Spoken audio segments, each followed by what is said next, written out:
What's up guys? Guys, what's up?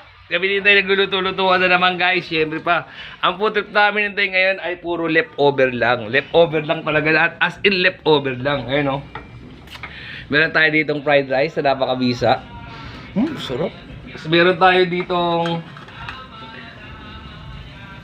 langgonisa. Meron tayong mga lumpiang Shanghai. Ayun o. Yung food trip natin kahapon guys. O, tsaka to. O. Siyempre kakainin natin yan guys. Pabor na ba kayo sa food trip nyo? Amoy bisa na yan eh. No? Tapos meron kang sausawan dito para sa langgunisa mo. Harap guys. Tapos meron ka dito para sa lumpia Shanghai guys. Yung mga ganyan nga guys. Tulad nga ng sabi ko sa inyo.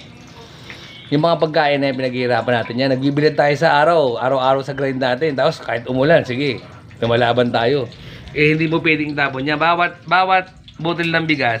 Tsaka bawat pagkain binibili mo, pinaghihirapan mo yan. Kaya kailangan talaga kakainin mo yan, di ba? Surap yung guys, yun, no?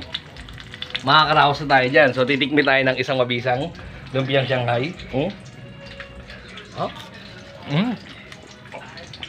No.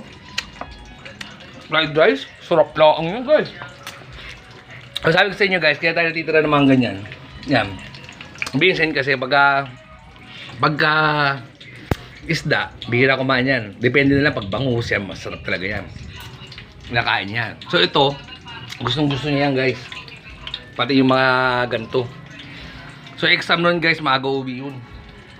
Alauna lang, nandito na sila. Wala po. Yup. Uy!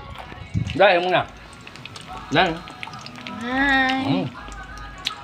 So yun ang food trip natin guys, puro leftover pero napakabisa na niyan. Pupunta ba kayo sa food trip na yan?